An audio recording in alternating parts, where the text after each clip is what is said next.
Hey, what's going on, guys? It's Alex with NBC 11 Live. Team 101, born to compete. Look, I got one of the best basketball players in the state of Georgia. Let me get this. I'm being modest. I'm sorry. Let me say what I really want to say. I got one of the best basketball players in the country right now. Dwon Odom, coming off of a state championship with St. Francis. Yeah. What's up, man? How you feeling? I'm feeling good. I'm excited to be here. I haven't seen you in a while. It's been a while. It's been a while. It's been a while. Couple years, like yeah. we go back to like, so for those that want to know about it, when he was in 8th grade, played at the Cula, was literally one of the best youth football players I've ever seen in my life. I'm telling you, man, he could absolutely go. And when he told me he wasn't playing football no more, I was like, I mean, I feel you, because I knew he was a monster on that basketball court as well. You won an award for us too, didn't you? Oh yeah, I got player of the year. Something like that. Yeah, player of the year. I was excited to get that award too. We had Kirby at the gala and everything. Oh yeah, I remember that. Man, that was big right there. Anyway, basketball, state championship. Tell me about the game. I ain't gonna lie to you. It's kind of nervous. Yeah. Second state championship. Basically, it was a new team. Yeah. A year before we had lost. We came off a tough loss to Aquinas, but we felt more confident this year. It was a tough team. Elko was tough. Yeah. But we knew that we did what we did to get there, and we just did what we do best in that game, which is get out on the run and move the ball, and that we'll be all right and defend. And then you went crazy in the fourth quarter, like stupid crazy. Like, how many points you scored in the fourth quarter? 17. I like how you know that instantly too. Oh yeah, I know my numbers. 17. Yeah. What was that like? Man? First half I had 11. Then I got my third foul call in the second quarter, so my coach took me out. Yeah. Third quarter I didn't really do much. Yeah. I didn't want to get my fourth, and then fourth quarter, like right when the third quarter ended, going into the fourth, I told myself I do not want to have the same losing feeling that I had the year before. So I gotta do something. I gotta do my part. So decided still move the ball, of course, but whenever I get the open shot, whenever I get the chance to do what I do best, which is get to the basket, I'm gonna take that chance. And then you just like, when you got in the zone, it was just like money every time. Oh yeah, I felt, and then I really I shoot the ball really okay. I prefer to get to the basket first, but whenever I start hitting my shots, then that's when I knew that we weren't gonna lose that game. Now at the beginning of the year, like you said earlier, it was a new team. You know, what were your thoughts going into the year? I mean, of course, everybody goes into the year, hey, we're going to win state, we're going to do all this. But realistically, what you saw was a new team. When did you know, like, you know what, hey, we got a chance to make a run? Well, I knew we had a chance when Mount Bethel, they were a new team in the region. Yeah. And so we had played them, and to be honest with you, we not the biggest team. I've seen you. Not the biggest. Biggest guys 6'7".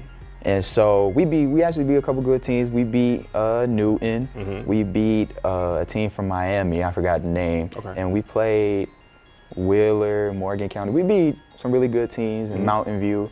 And like people would tell us, oh, y'all not this, y'all not that, y'all 1A, y'all not all that. So really, we took that like, okay. What's happening? Yeah, like we really got to show people what we can do. So kind of like mid-season, when we started coming together more and playing more like a team, like brothers, that's when I knew that we can win.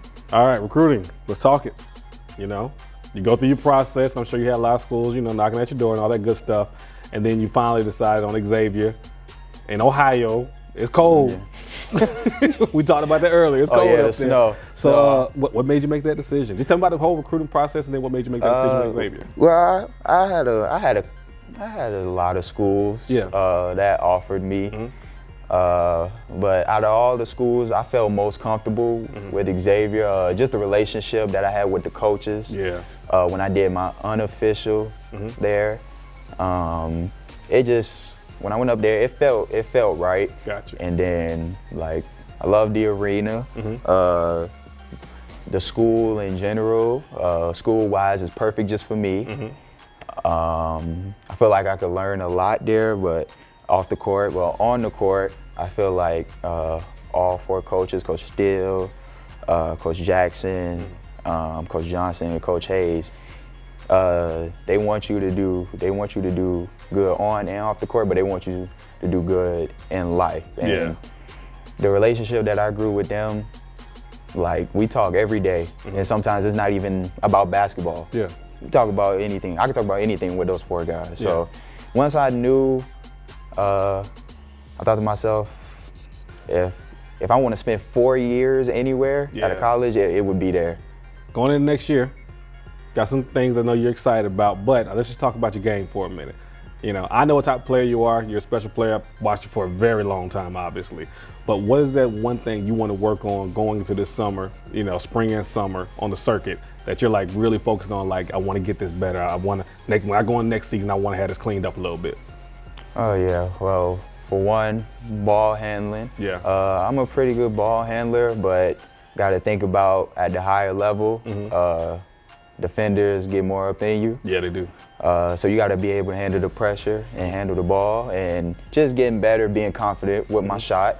Because whenever I'm confident, whenever I'm feeling good, I can really hit shots, but sometimes I let it get to me and I start missing. So it's just about being confident. I understand. I understand.